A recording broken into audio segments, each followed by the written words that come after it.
the pale blue dot. There he is. Hey! Can you see me? Yeah. Hey, mate. Brother? What's that behind you? You got like a nice furry wall there. Like a nice real kind of like ketamine Yeah. wall. We have a phone booth here on it, and this is like shag carpet. Mate, that's so good. All I can see is like this beautiful white head because like the t-shirt's like perfectly camouflaged. Yeah. Yeah, the lighting's not great. Yeah. So what you been up to, man? So I get to work like 2 or 3 hours before work actually starts, and I work on my stuff, and that's, reading Jung, writing my newsletter, and drawing and journaling. And so I do that every day, and then work is basically just a fucking avalanche of things I have to do for 8 hours, and then I go work out, and then I try to hang out with somebody that's attractive. Yeah. I had a look on your website because I wanted to see like the course and that you're doing, and I read the about section, and it was like you said to me in an email as well, but how you had that one psychedelic experience and then you were just kind of having to pick up the pieces, for a good couple of years there. Could you talk us through that? Because that's just so similar to my experience. For sure, man. So essentially what happened was, whenever I answer this question, I have to pick how far back do I want to go. And just to kind of like set the preface, I've always felt something spiritual in my life, but I was exposed to a version of Christianity when I was like 5 and 6 and 7 that just was completely hollow. And so I never picked it up, but I still prayed every day for a long time until I was about 14 or 15. And then I really became big into atheism. And anyone who wanted to tell me God was real, I was there ready to argue with them. And I developed a pretty big ego from playing basketball in high school, and then I tore my rotator cuff, and then I had like that dream had to die, but I developed a strong, insecure ego, like that only a teenage athlete can have. Yeah. And then I started to project that ego onto philosophy because that was the next thing I really got interested in after my basketball dreams died. And when I was like 18 and 19, I was convinced that I was going to be the next Wittgenstein and that I was going to write a ecological treaty that would explain the world. And I would get high on weed, and then I would read what I had wrote the day before, and it was just garbage. But Yeah. I was really caught in this myth that I was smart enough to understand the entirety of the universe through logic. That's awesome. And then I started reading a book called Gödel, Escher, Bach.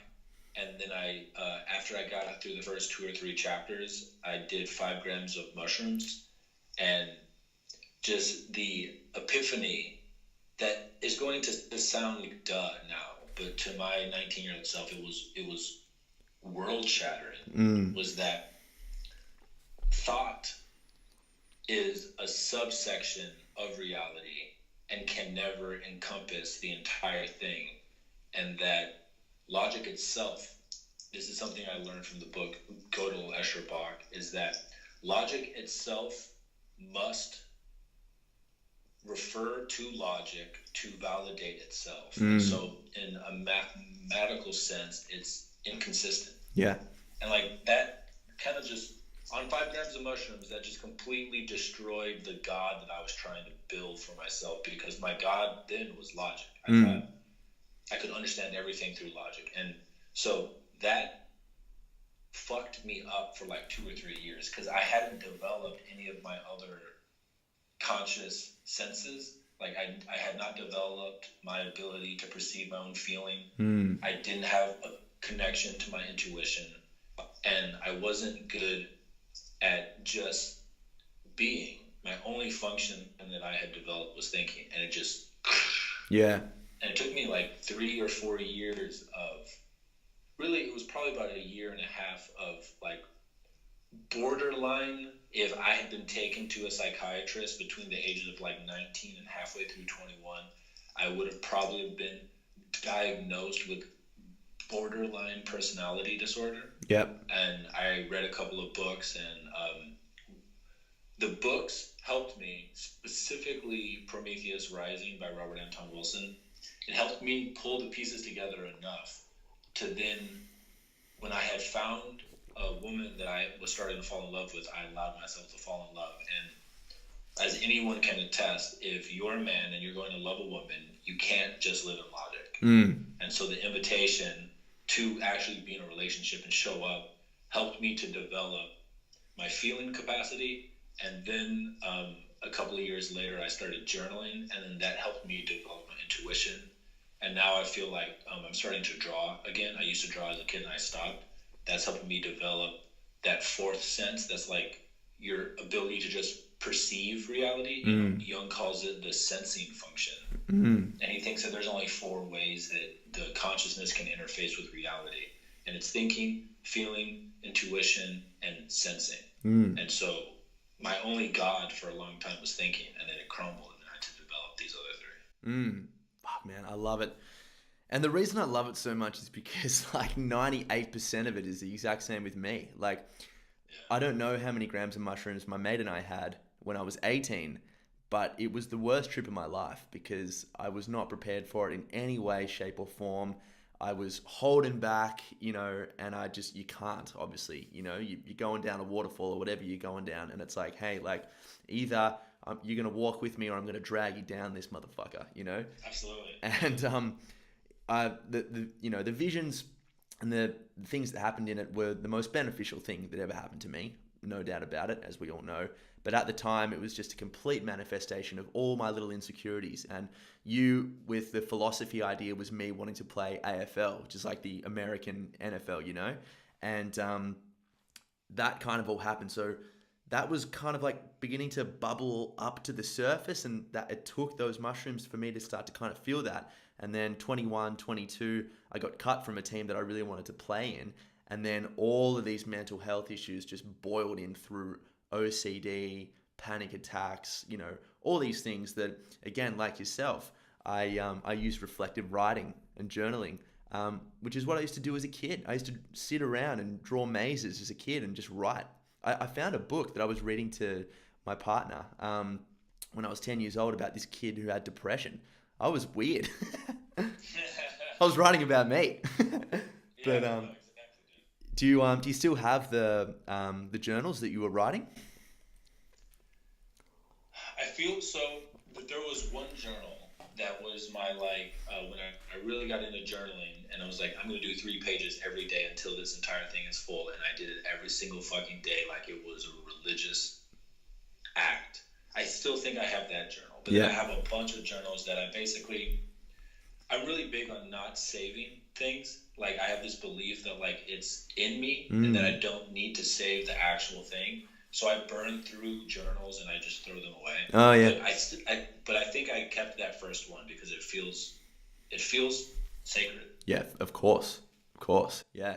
And did you have a rough time starting the process initially? I mean, I know for myself, and I've spoken to other people about it as well, that the hardest person to speak the truth with is yourself. But, you know, looking in the mirror. So there's a lot of, you read back. The only reason why I said is because you read back on those diaries and there's a lot of lies in there, you know?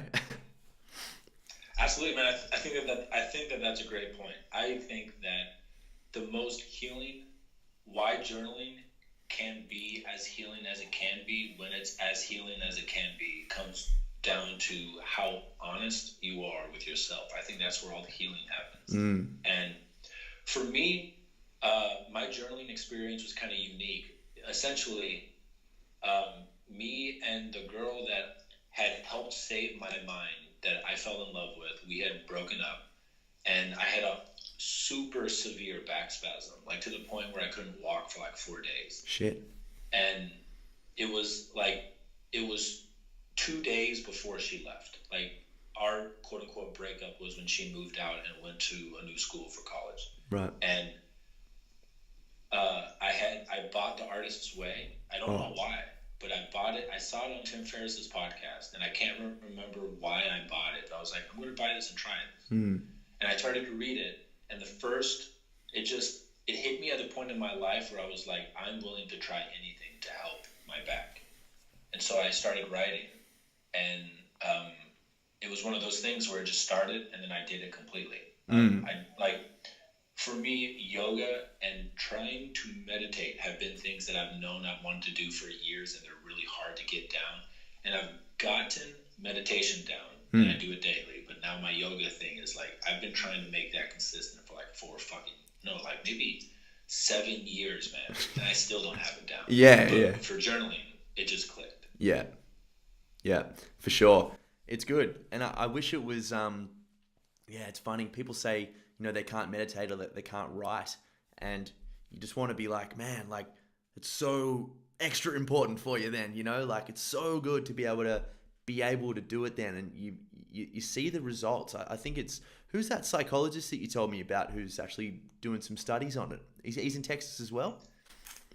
Yeah, James Pennebaker, a leading researcher in what's called expressive writing. There's over 100 studies that show that when you do expressive writing, if you have trauma,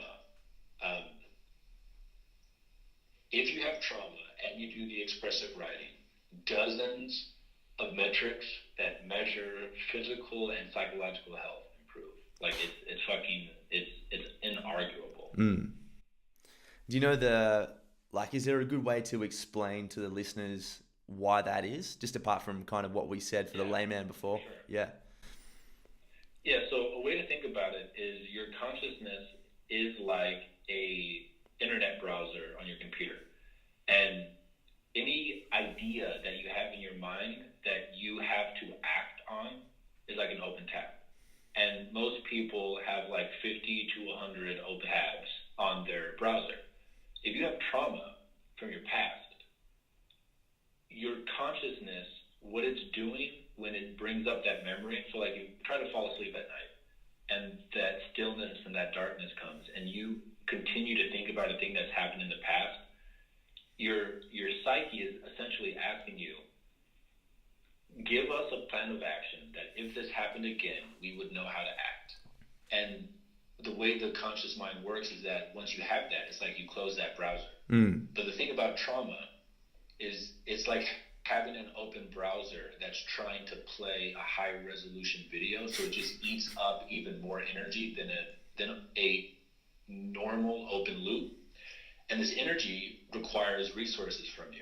And so it makes, like, if you have a lot of trauma, if you use this metaphor and you have like 4 or 5 open tabs that are all trying to play a video, like a heavy video, the amount of resources that you have to take away from things like your immune system go way down. Or your ability to sleep at night goes way down because you're trying to process all this shit. And for whatever reason, the way the conscious mind works is that if you write out a cohesive causal story about why it happened, that seems to be enough to close most of the browsers. And so when you do the expressive writing, the point of it is it's a 5-day procedure is the normal protocol that James Pennebaker measures. And by the 4th and 5th day, you turn it into a story. And when our consciousness understands a trauma in the form of a causally cohesive story, it's like you close the browser. And so you just freed up a bunch of your psychic energy that was trying to load that video to like repairing your muscles, sleeping better, taking care of your immune system. It's a perfect metaphor, man. And for people that have dealt with and reconciled trauma, it makes psychosomatic sense. You know what that feels like when you say like you feel lighter. You really do. The first time I began interpreting my dreams, there was a series of dreams that came up where I was on a sporting field and I was kicking a ball to whatever, and then after a very short amount of time, I got strangled, or I'd feel myself being unable to breathe. I can remember experience when I was a young kid, having that sleep paralysis idea where I saw the ghost that was in Scooby-Doo that I used to be really scared of, but I didn't know it at the time. I was like, what the fuck is this? But all these experiences and these dreams, I related it back to a moment when I was playing football and the opposition team, one of their players had me in a chokehold, and that trauma, like you said before with the browsers, like it must have got caught between reaction and emotion before, and it kind of stuck there before I was able to cognitively process it. So it came out in these dreams again, and it was something, even just me being aware of that, and I never had that dream ever again. So, yeah. you know, That's one of the most amazing things that Jung talks about is that, all right, in our culture, we want to know, what do I have to do to fix the thing? And what Jung talks about and what your story highlights is that it seems to be, for a lot of these psychic issues, simply truly becoming aware of it. Not just paying lip service to like, oh, I had this trauma and it happened, but really connecting to like admitting to yourself how you felt in that moment in a way that maybe the ego is not okay with admitting. Like, but just becoming conscious of it. It's like it evaporates. Yeah, absolutely. And did you have a like an aha moment for yourself, or was it a series of moments where you were able to kind of grasp the experience of the mushrooms? Because it sounds like the mushrooms experience for you was pretty traumatic. Yeah. Let me think for a moment. Sure.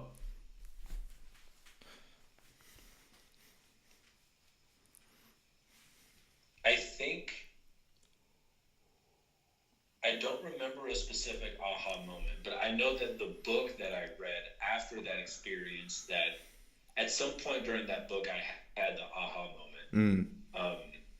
But it was Prometheus Rising by Robert Anton Wilson.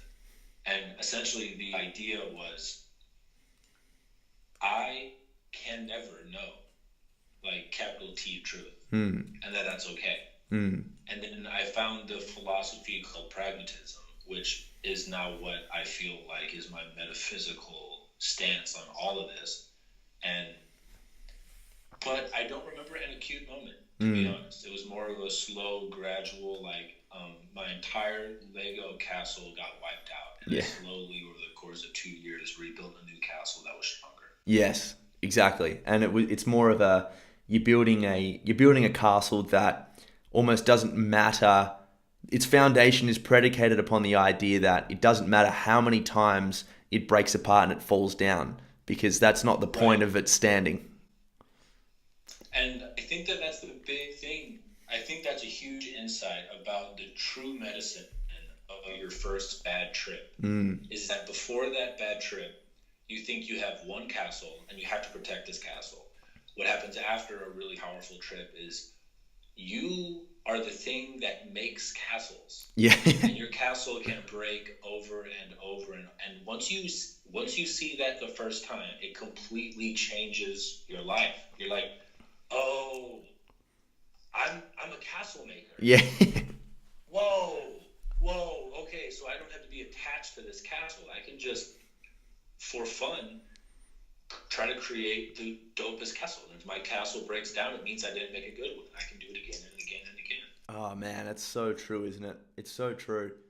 But you tell, and I don't want to be that person to say you tell people that are stuck in their ways, because I mean, it was complete dumb luck for me to see that. And I'm not even saying that this way that we're talking is the right way or the wrong way. Purely and anecdotally, it just had a really good effect on us to where we are now, with that ability to let go of things. Because it is worth noting, some people break their castle and they never ever make a new one, and they lose their fucking mind. So that for sure is a part of what happens here. Absolutely. Yep. And it's tough. It's really tough. And I think that awareness to some degree, in which, even ourselves may not have entirely, only comes when you're willing to literally let it all break down, which is not fun. Absolutely. And I think it's really important about the environment in which you allow it to break, because if it's a chaotic environment, you might not put the pieces back together. Like, if you're an 18-year-old and it's illegal to do mushrooms, where you're doing mushrooms and you do them out in the woods and you think you see the cops during your breakdown and you end up in, a police station, like, you may never put it back together properly. Yeah. But if you're in a place that's safe and you're with a guide who has gone there before, and you're laying on a bed and you have blindfolds and a beautiful playlist, and whenever you're experiencing a hard moment, you can take off the blindfolds and ask them a question, and then over the course of 8 hours, they slowly help you build back your sense of reality. Like, it's really important where you choose to destroy your castle. Yeah, absolutely. Because you're right, man. You're going into uncharted waters, and by definition, it's unknown and unknowable. Who knows what could happen? I had an idea. You mentioned pragmatism before, and William James was great. And Absolutely. The idea that I wanted to speak about is because you can find yourself, you have an experience like this, and obviously you and I are talking about psychedelics at the moment, but just getting creative has a really good way of, becoming the observer. And you can get that through dancing and singing and just doing something weird. I remember listening to a Tim Ferriss podcast as well, and he spoke about a time or a series of times where he would just like lie on the ground in the middle of the fucking city just for something weird to do, Based off of that idea, because you can go too far into that world too, what has been like the best tools for you to maintain that balance in reality as well?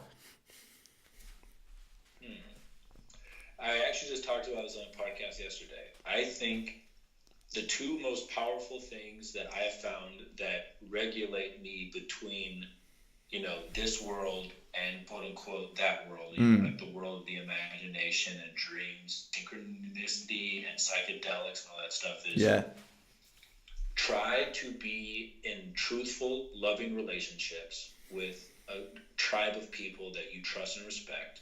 They will constantly regulate your egomania. Yeah. And the second thing, which might even be more powerful, is try to create something that you sell. That is one of the most challenging fucking things that people who quote unquote are spiritual can possibly do, because like it cuts through all your bullshit trying to create something in the physical world that people will pay for. I think at least on my path, I've had so much resistance growing up to the idea of making money. And it's because my parents grew up without money, and they unconsciously had stories about people who have a lot of money are bad people. Yeah. And, they're all bad people. Right. And I've thought about it, like, I read a book called Sapiens that really highlighted a thing for me that blew my mind. And it's that if you look at the history of science, most science is funded by war or the government. And I just had this aha moment, like, oh my God, like, because I wanted to get a PhD in clinical psychology. And I had debated for like 2 years about what's the most effective way for me to help the most people. Is it to become a PhD, or would it be to start a business? And I have so much resistance to starting a business. But when I read that in Sapiens, I was like, whoa. Most science is dependent on somebody else paying the checks for the scientists. So most scientists don't get to study what they really want to study. They have to study something in a way that either profits a governmental agenda or war. Yeah. So I was like, no.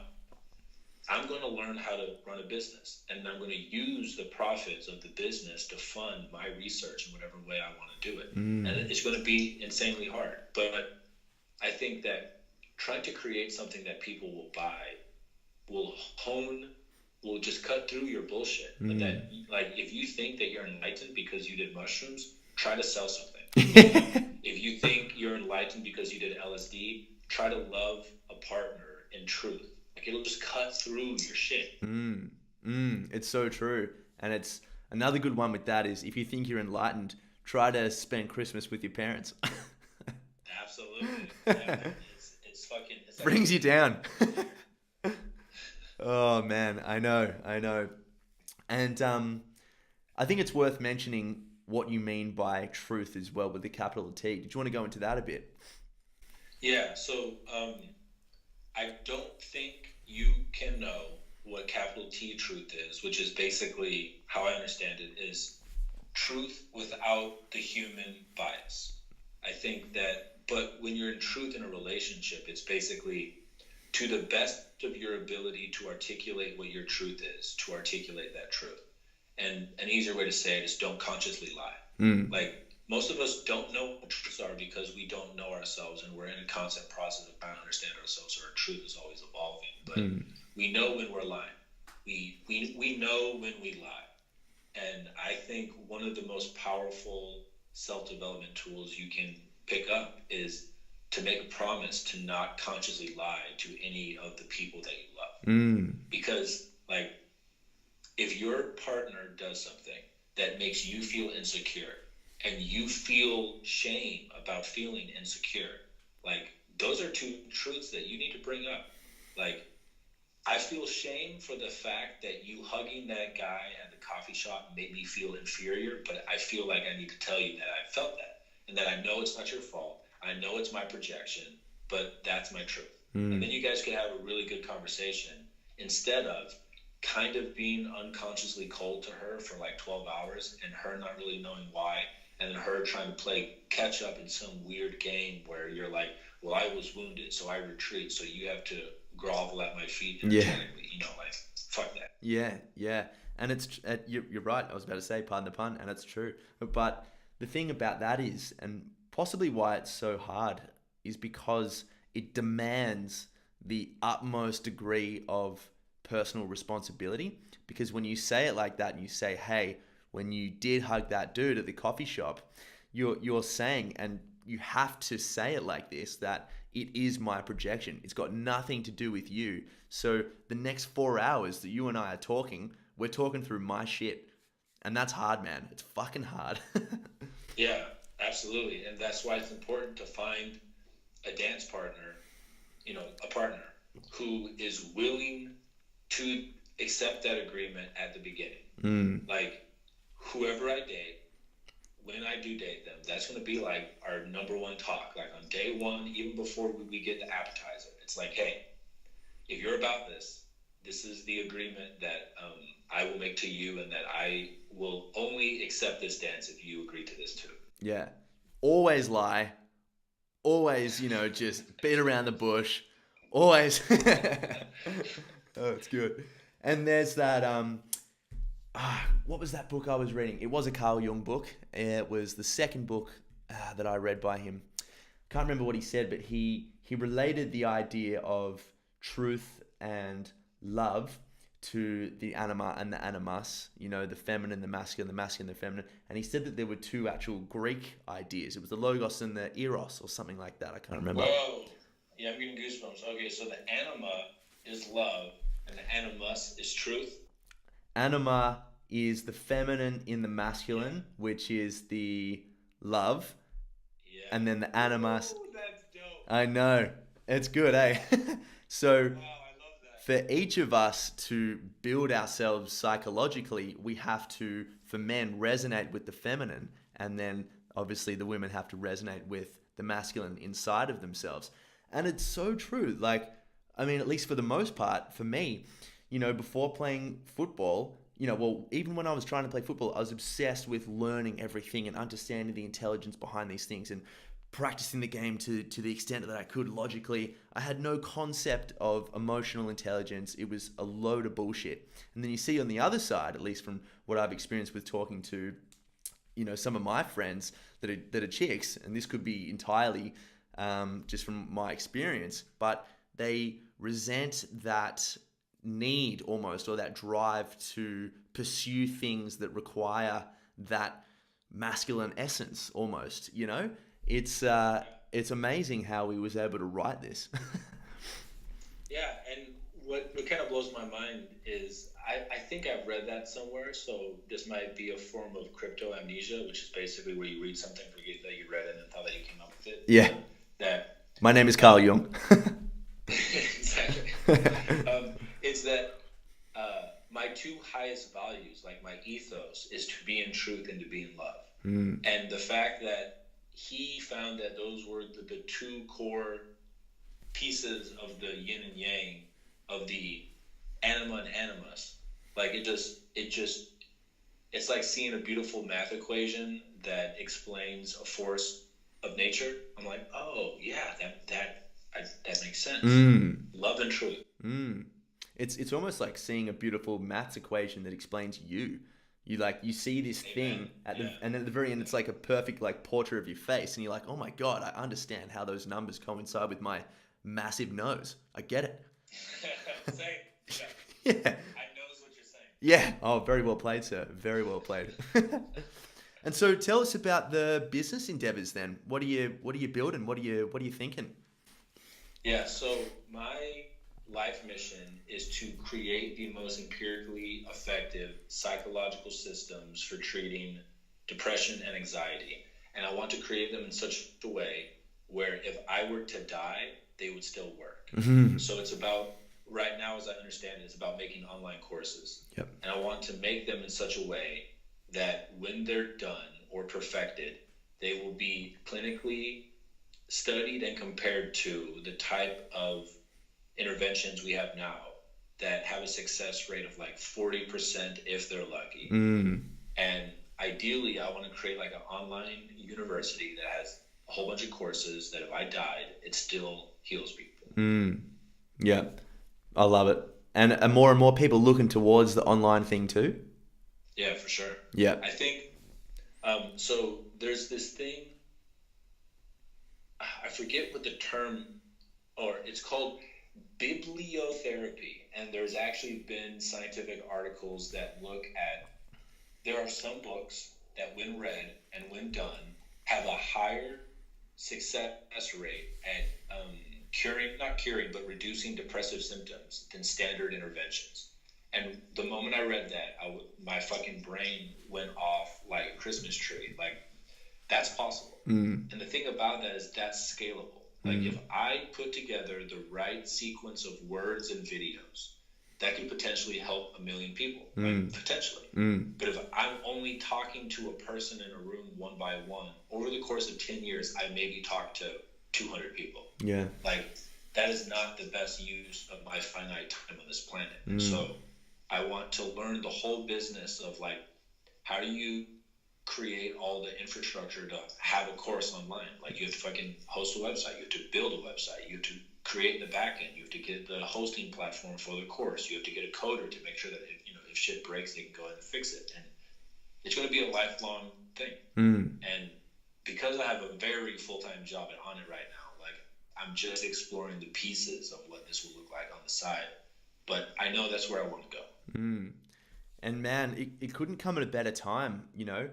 We have the restriction of only having read, I guess, the last 150 years-ish of what mental health was like, still in the modern world. But it seems like mental ill health is on the rise, especially with, depression and anxiety. It seems like there's a real existential crisis going on, because this is the sort of stuff that, obviously Viktor Frankl spoke about, where when the suffering in life is no longer based around the idea of just being able to live another day.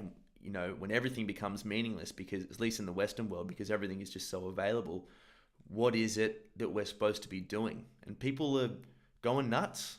Are you seeing that? Because do you do clinical practice as well? And no, so I got a bachelor's of science in cognitive psychology, and then I thought for like 2 or 3 years about whether or not I wanted to get a PhD. So yeah. I don't have clinical work or clinical experience, but I have seen what you see. And what it seems like to me is that we don't have a proper myth right now. Religions used to be the myth-giving vessel that gave people meaning beyond the mundane world. With the rise of science, we've killed off a lot of our religions, but it's because the religions had stultified to the point where it came down to them making scientific claims. Yeah. Which science should have overtaken those stultified carcasses of what they used to be. But the essence of the religions were individuals experiencing parts of the human experience that are so fucking powerful that no word can describe it, and that we had to create really intense stories and images to capture these feelings. And the religions then became roadmaps to how to experience those feelings. But then over hundreds and hundreds of years, it stultifies more and more into rules and dogma, and then it's just empty. So the religions needed to die in some sense because they had been dead for a long time. Mm. But our culture now, we need some type of story that fits into the cultural environment that we're in, that inspires people in a way to carry the burden of being in a way that produces happiness. And I don't know exactly what that looks like, but it's got to be something like, if you are in the world to the point that you can see this video or you have access to the internet, you are in a spot in evolutionary history that no human has ever been before. And you are responsible for using this gift to try to bring light and love, whatever that means to you, to the greatest number of people. And that you should sacrifice the weak parts of you that want to binge watch Netflix or to drink in such a way where you lose the next 2 days. You have to give that up to genuinely try to find what your passion is in the world, and then to step into it so fully that by you being in your passion every day, you heal people. Geez, you put that very well, my friend. You put that very well. Someone want to write that down? You're spot on. And I think, on top of that as well, we do need the myth. We number one do need the myth. But number two, we need time to go away and think about the myth. And we need time to go away and even think about ourselves. And it was more or less inevitable that people found themselves in solitude, 200, 300 years ago, even 100 years ago, because we weren't always able to tap into something with, a lot of stimulus. But it's crazy to think that we actually have to make time for ourselves to meditate in this day and age. We can't just be meditating, as we go about candidly. And I was having this discussion with my partner a couple of weeks ago, and you look at the rising trends in the Western world, and you know that everything that we know logically is just a series of opposites. And you look at for something like CrossFit, where are we mentally for literally breaking your fucking body every day for that to be not only financially sustainable, but a huge, huge industry? It's crazy. So I think the thing that can be learned from things like CrossFit is that any container that provides the opportunity for people to gather together, to suffer in a meaningful way together, and then to build community, we are literally willing to destroy our body. Yeah. And I think that that's is that we are so deprived of communal tribal connections that we are starving for it. And I think that I would rather CrossFit exist than not exist, to the extent that it's bringing hundreds of thousands of people together in a way that has the same type of effect on their psyche as people going to church. That's one of the big thing that's one of the big healing components about religion, is that it has a built-in component where people get together in a non-work or a non-family way, and they share in customs that bring them together. And I think that is one of the things that whatever the myth of our time becomes or is, it has to address that issue of communal gathering in a way that is healing. Absolutely. And I should mention as well that I'm a CrossFit coach, so I do love it.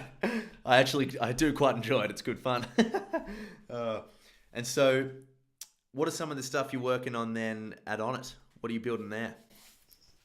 Essentially, I am the head of brand for Aubrey. So anything that's kind of like forward facing, I try to help make dope. Nice.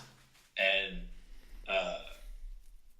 I want to make courses for him, and he wants me to do that too. But there's just it feels like a startup here where there's just so many things to do. And then we iterate so quickly on the things that we're doing that it's hard for me to carve out the time to make the courses. But I don't flinch on my vision. And so I know that that's where I want to go. And so whenever there's moments where there aren't things to do, I slowly start to move towards that. But my main function right now is Aubrey has a thing called Fit for Service, and I'm kind of the main dude behind the scenes, keeping all the things connected, and that takes about 4 or 5 hours a day. Yeah, fucking hell, that's good. I wanted to get back into that slightly more philosophical area as well, because you mentioned the word vision. That just sparked something in my head as well. And I'm just about finished the first draft of my second book, which is basically taking someone through an existential crisis, because that's where I found myself when I started writing it. And at the beginning of it, you know, you hear these words about meaningful pursuits and like happiness, yes, but what's actually worthwhile to you intrinsically, and where are your values and all this sort of stuff. For someone that doesn't have a vision or doesn't really understand the significance behind a vision, could you kind of explain that area for them? Yeah. Okay, so the truth is that I don't know the answer on this yet, because I only have my experience, but I'm going to go off of my experience. And there's a quote that I saw about 5 or 6 days ago that I really love, and it's that the truth is not hidden. You are hiding from the truth. And for people who say they don't have a vision or they don't know what they want to do, because I only have my experience and I've known, like I've known the seed. It's grown more into a plant and into a tree, but I've always known, at least since I can remember it. And so the thing that I would offer people is, you know, really it's how far away from the river are they, where I find them, will determine what piece of advice I give. But like, if I imagine you're all the way away from the river, like as far away as you can be. Savannas.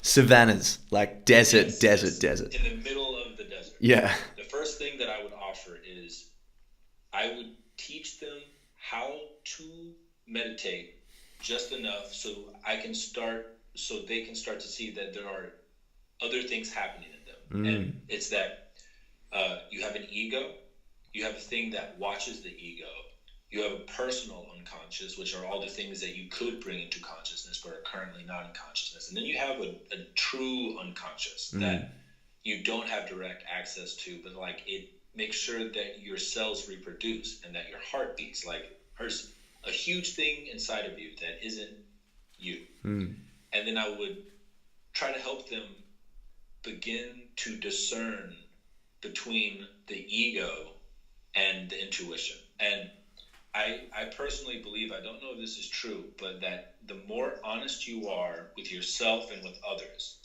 and the more you do things that you know you should do but that you're afraid to do, that intuition gets stronger and stronger. And then it just comes down to, are you willing to face whatever the truth is of what your intuition is going to tell you that your vision or mission is? And your ego probably won't want to hear it. Like, it's not going to become a banker and make X amount of money. Like, maybe for 1% of the population, your thing is to go into finance and to completely change it. Can you imagine that, how sick that would be? Right. Coming out of a fucking trip and being like, sweet. I meant to do this. Yeah. That would be so That's good. on my path for sure. Yeah. But what I would like, so there are some parameters to what I think fit into anyone's vision. And are you going to cultivate mastery in some domain of life that you have passion for? Are you going to help a lot of people by doing it?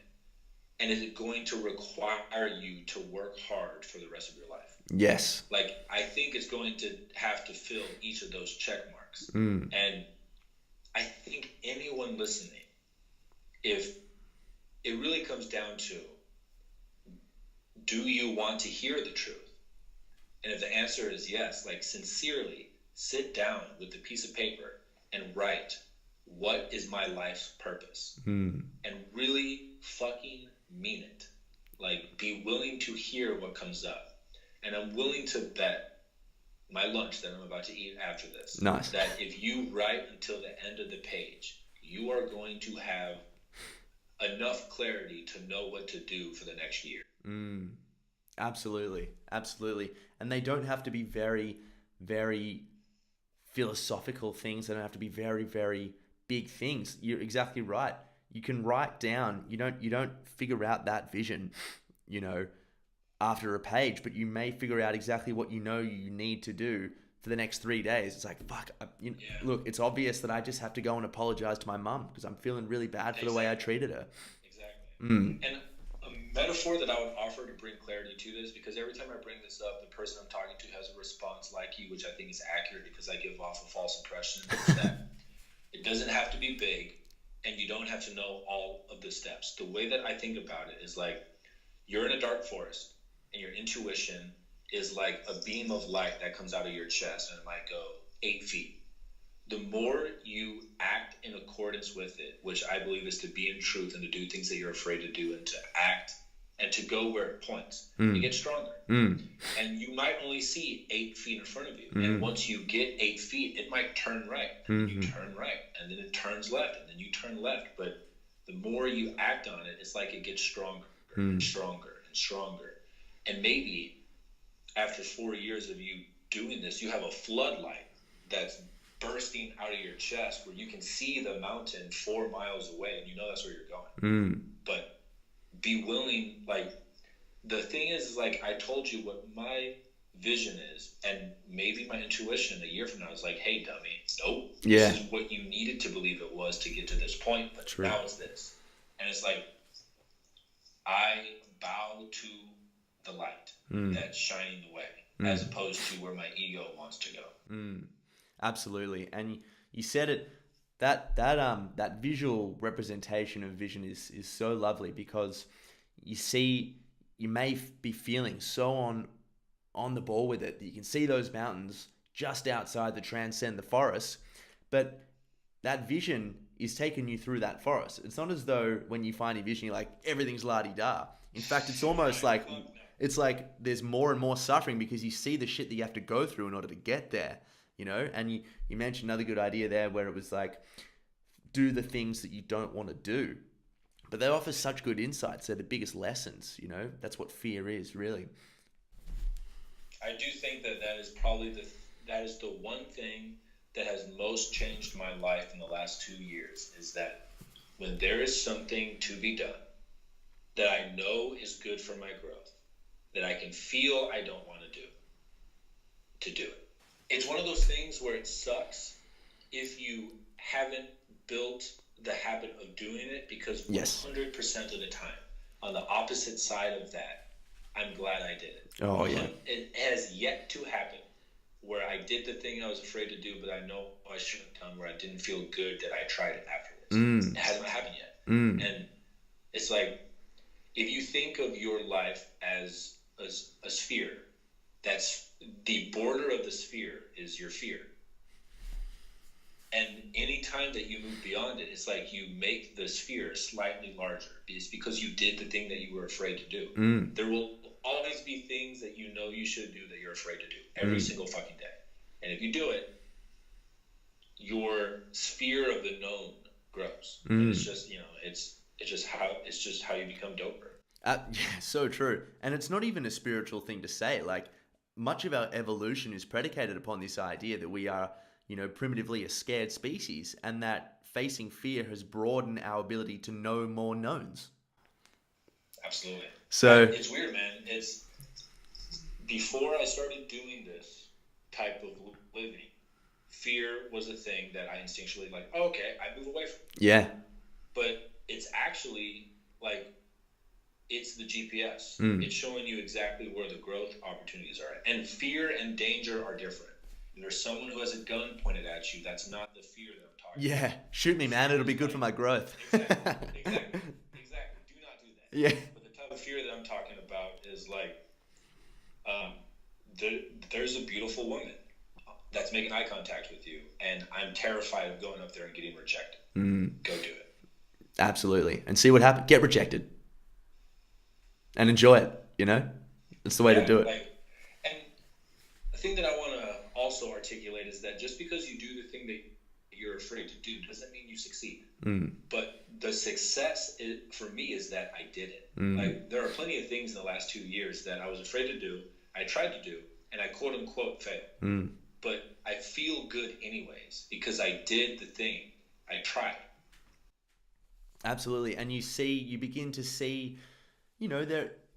I think what we're just saying here is trying, and you may not. It's not always going to be a green light. Oh yeah, of course, public speaking. Oh, now that I'm doing it, this is what I love to do.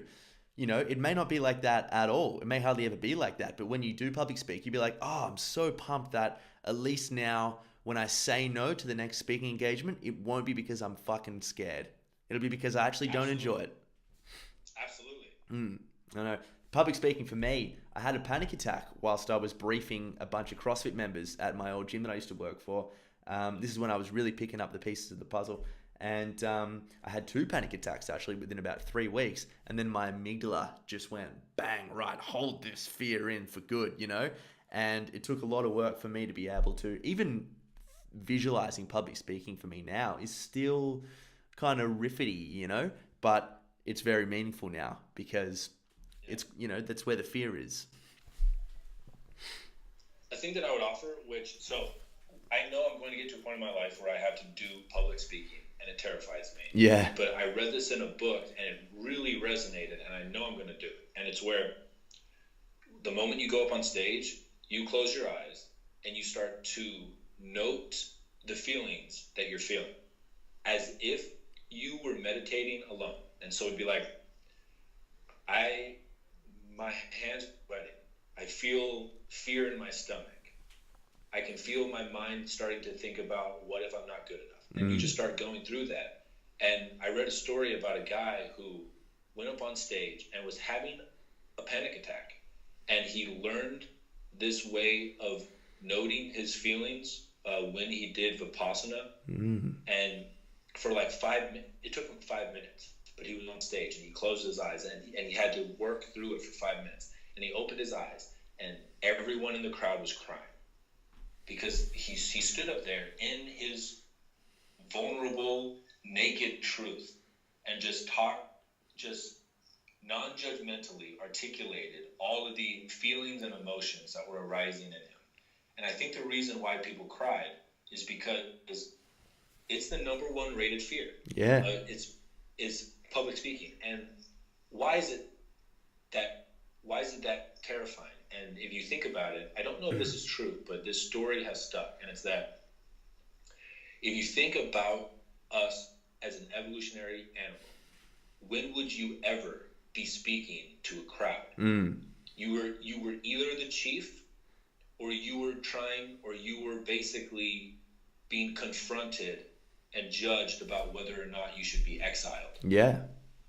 And if you were exiled 100,000 years ago, you died. Absolutely. And so the thinking is that it's this primal thing where all of the tribe is watching you right now. And if you don't act according to the rules or the culture of the tribe, you are exiled and you die. I mean, and for that reason, the fear of death, a close second, and the fear of public speaking are very, very, they're pretty fucking similar because public speaking and screwing it up means death anyway, Exactly. It's crazy, man. Working on a farm and talking about this fear with public speaking, and there's about 50 sheep here that we have to feed every morning. You see the way sheep act and you're like, oh my God, we are a bunch of sheep. Like, we are so social and we have survived this long because of our social abilities that we don't ever want to move away. Yeah, and I think the really beautiful thing about humans is that we are sheep, and we are also wolves and owls and bears and whales and like all of the characteristics of all of the animals. Because of the type of brain that we have all of those. And so you can step into the sheep role when it's adaptive, and you can step into the wolf role when it's adaptive. Absolutely, man. Dude, I think I was about to say what's like one little bit of advice that you could give, but I think you've just punched it out perfectly there, dude. It was awesome. Have you got yeah, go for it. Yeah. The core thing that I would offer is Try your best to be as honest as you can with the people you love and yourself. I love it. Godsey, my friend, have you got any social links, things like that you want people to hit up? Yeah, my Instagram is the main place that I'm on, and it's Erick Godsey. It's at Erick Godsey. If you want to stay in touch with my email list, I basically send out a weekly email where I talk about basically I stole Tim Ferriss's email structure and I just list 5 dope things and I give a quote from Jung and my interpretation of it. Eric Ferris. If you want to check that out, you can go to erickgodsey.com and just sign up for the email list. And I have a course on journaling if you guys are interested in, because I talk about journaling everywhere. If you go to my website, there's a button that says course. You can go click on that and check it out. Sweet. Dude, thanks so much. That was awesome. Absolutely, man. Thank you. You are a great interviewer. There's lots of people that I do podcasts with where they just either have it or they don't. And I think it basically, can you ask good questions and can you hold space to let the person yap their fucking face off? Yeah. You have let me yap my face off, and so I appreciate that. Dude, and in response to that, my face has been yapped. It's been good. I don't know why my pants are still on. It's getting weird. Next time, no pants. Yeah, 100% no pants. Yeah.